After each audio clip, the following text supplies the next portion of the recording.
Hello po, good morning sa lahat!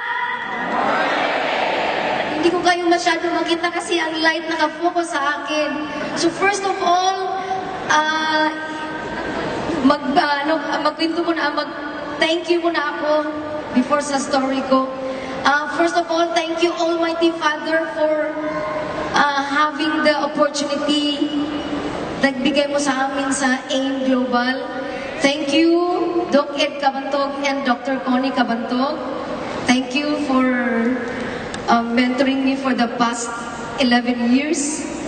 Thank you, Sir Francis Miguel and Ma'am Lay, Sir Jan Aspirin, thank you very much. And no words can express how much we say thank you to you. Thank you. And thank you sa mga VPs, thank you sa mga marketing team, SBs, sa upline ko, si Mr. Lou Angianiano, thank you very much. Sa family ko, thank you. And sa mga leaders ko na best partnership ko ni Ma'am Flor at Sir Eddie Andalis, thank you very much. And the group leader ko sa, especially headed by Bernard Grana in Mindanao, thank you. And a special mention ko dito, leader ko si Eugene Yepes, nag-base dito sa Manila po. Thank you very much. So, na-involve ako sa AIM Global way back 2007. Then, tinutuloy ko ang pag-mission ko sa AIM Global dahil sa kahirapan. Dahil isang mangisda ang husband ko, ako naman isang librarian, kahit walang sentimo o walang nasisave dahil sa anak buhay namin. Sineryoso mong AIM Global for the past years na tudong-tudo. So sabi ng mga kapatid ko at husband ko, wala nakakapit tulugan. Kasi gusto ko maaon ang family ko sa kahirapan. So to cut the long story short, naging successful ako sa AIM Global with the mentors of all the SPs, PODs, lahat na nakasabay ko. Thank you very much. Then tuloy-tuloy ko lang ang pagiging mag-share ko sa lahat, halos lahat sa sulok sa Pilipinas. So ganun, na-achieve ko yung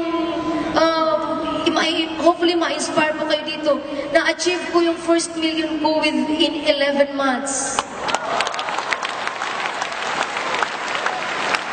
So yun nga, that time nag-resign ako sa pagiging librarian ko. Nag-focus din ako sa AIM Global for that way back 2009.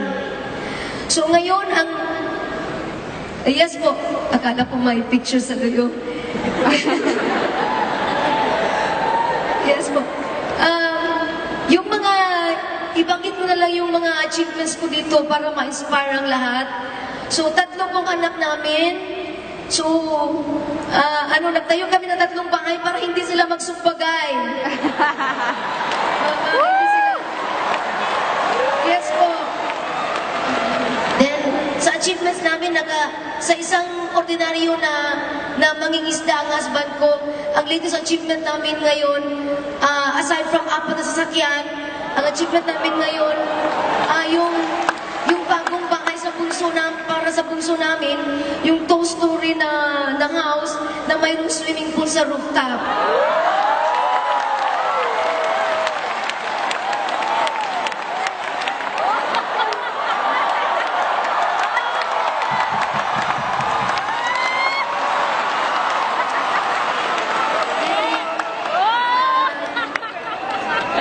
Ang special feature ng bahay ko, kasi binigay ng Diyos ang AIM Global, naglagay ako ng isang room na exclusive for prayers only.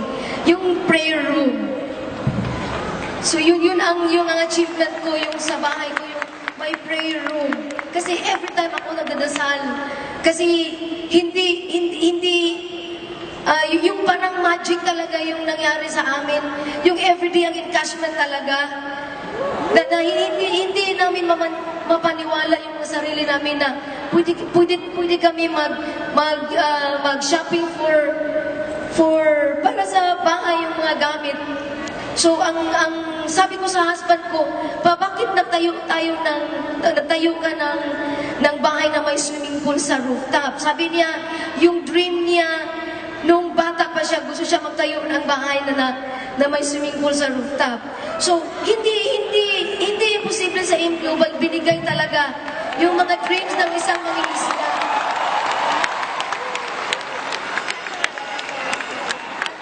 So, in behalf sa Cebu Group, yun ang isa lang ang mga prayers namin na ang Alliance in Motion Global will last forever. Yes po.